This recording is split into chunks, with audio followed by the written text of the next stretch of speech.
Halo semuanya, perkenalkan nama saya Niko Amanila Marta Anggreni dengan NIM 0523275526. Pada video kali ini, saya akan melakukan praktikum tugas 1 mata kuliah pemrograman berbasis perangkat bergerak. Di mana pada tugas 1 ini diberikan perintah untuk membuat sebuah program TypeScript yang terdiri dari 3 soal seperti ini. Baik, kita mulai dari soal nomor 1. Buatlah sebuah pola segitiga dari NIM, ambil digit terakhir NIM Anda sebagai tinggi segitiga. Contohnya seperti ini. Jika tinggi segitiga 5, maka baris terakhir menampilkan angka 1 sampai 5 dan seterusnya. Baik, untuk menjalankan programnya, di sini saya menggunakan aplikasi Visual Studio Code sebagai text editornya. Di sini terdapat folder dengan nama tugas 1 yang mana terdiri dari 3 file TypeScript seperti ini. Langsung saja pada soal nomor 1. Pada soal ini, digit terakhir NIM digunakan sebagai tinggi segitiga. Contohnya, karena digit terakhir NIM saya adalah 6, maka tinggi segitiganya adalah 6 baris. Maka untuk membuat pola segitiga, di sini saya akan membuat program seperti ini.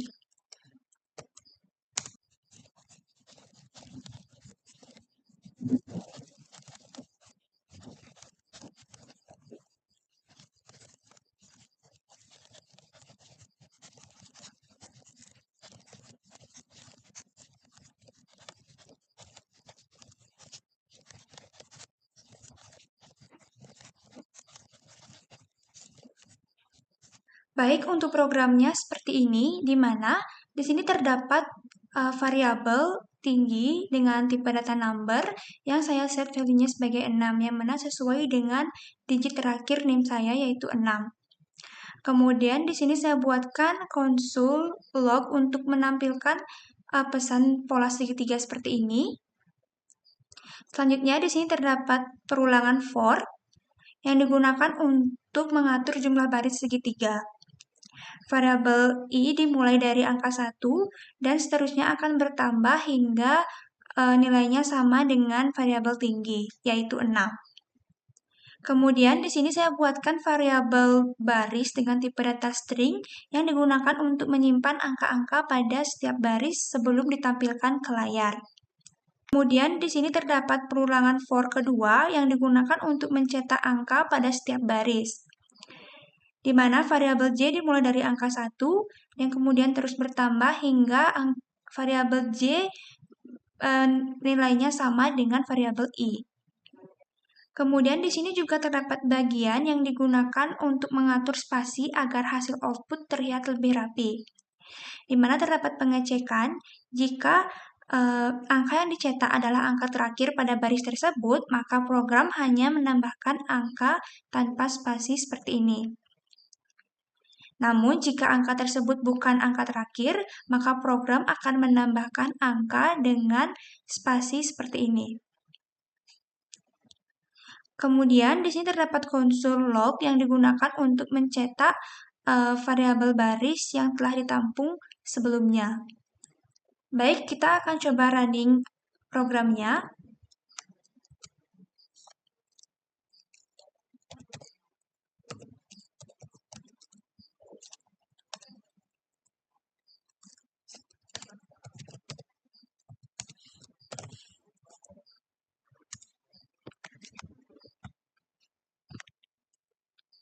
Jadi tampilannya akan seperti ini, di mana membentuk pola segitiga dengan tinggi 6 baris. Pola ini terbentuk karena setiap baris menampilkan angka dari 1 hingga nomor pada baris saat itu. Misalkan di sini 1, di sini 2, 3, dan seterusnya sampai 6. Baik, lanjut pada soal nomor 2. Buatlah deret aritmatika dengan NIM. Ambil 2 digit terakhir NIM, jadikan angka awal deret. Ambil digit ketiga dari belakang, jadikan beda atau step. Buat program TypeScript untuk mencetak 10 angka pertama dari deret aritmatika tersebut. Contohnya seperti ini. Baik, lanjut pada soal nomor 2. Di sini saya sudah buatkan filenya. Baik, pada soal nomor 2 tentang deret aritmatika, di sini untuk 2 digit terakhir yaitu 26, sesuai dengan digit belakang NIM saya.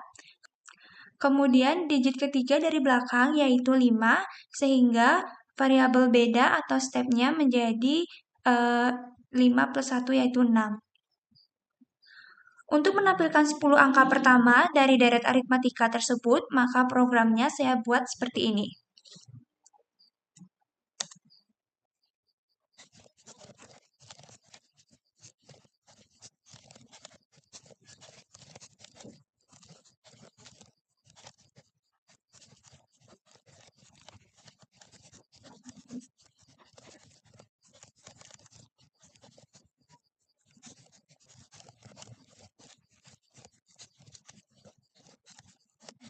Baik, untuk programnya seperti ini. Pertama, saya mendefinisikan 3 variabel utama, yaitu variabel start, step, dan juga jumlah. Selanjutnya, di sini saya juga membuat variabel array bernama deret dengan tipe data number seperti ini. Array ini digunakan untuk menyimpan seluruh hasil deret aritmatika sebelum ditampilkan ke layar.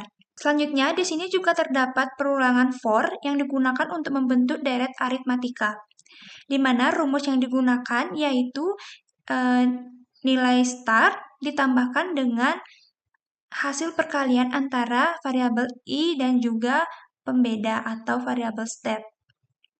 Selanjutnya, hasil dari setiap perhitungan ini kemudian akan dimasukkan ke dalam array deret menggunakan fungsi push seperti ini.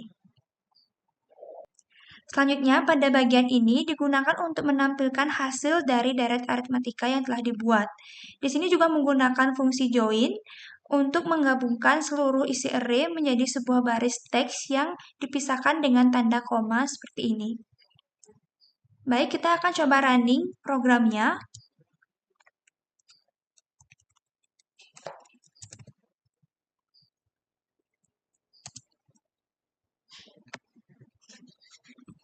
Maka hasil dari deret aritmatika yaitu seperti ini, di mana terdapat 10 bilangan dengan nilai awal yaitu 26 dan pembeda yaitu 6. Selanjutnya pada soal nomor 3, yaitu buatlah bilangan prima dari NIM. Ambil 2 digit terakhir NIM dan tambahkan 10, jadikan batas akhir pencarian bilangan prima. Buat program TypeScript untuk menampilkan semua bilangan prima dari 1 sampai batas tersebut. Contohnya seperti ini. Baik, untuk membuat soal nomor 3, kita buka file soal 3. Untuk mencari dan menampilkan semua bilangan prima dari angka 1 sampai 36, maka program TypeScript yang dapat saya buat yaitu seperti ini.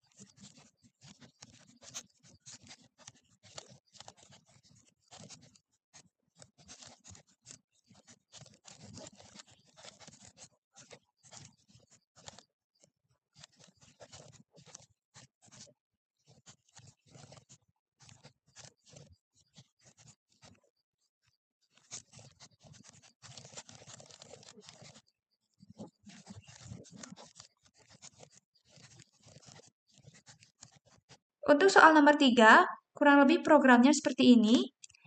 Pertama, saya membuat sebuah variabel batas dengan tipe number yang menampung nilai batas akhir, yaitu 36.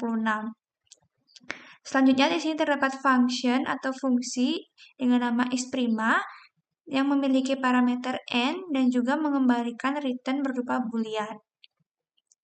Pada function isPrima ini akan dilakukan pengecekan terlebih dahulu apakah nilai n atau variabel n kurang dari 2.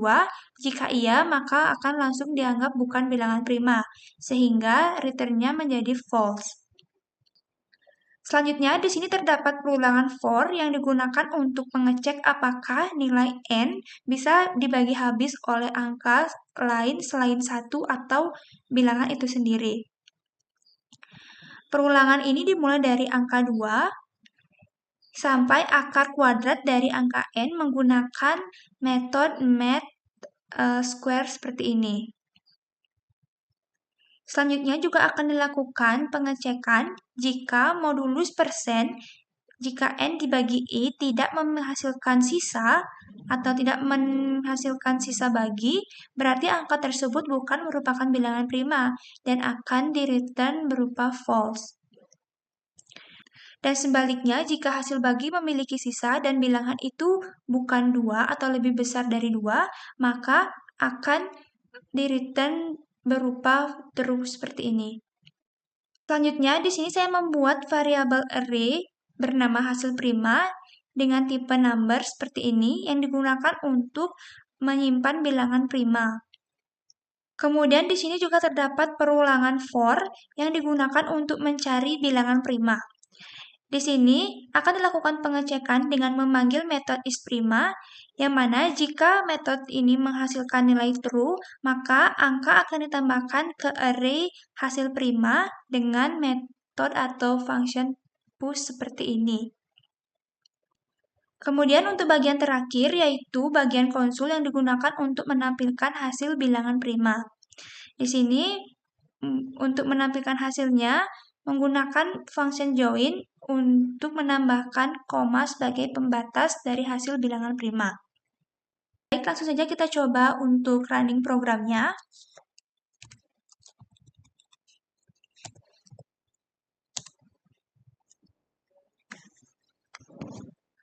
Maka akan menampilkan hasil bilangan prima dari angka 1 sampai 6 seperti ini. Di mana bilangan-bilangan ini disebut bilangan prima karena bilangan tersebut hanya dapat dibagi oleh dua faktor, yaitu angka 1 dan juga angka dirinya sendiri.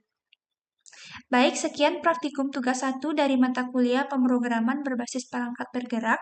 Apabila ada kesalahan, saya mohon maaf dan saya ucapkan terima kasih.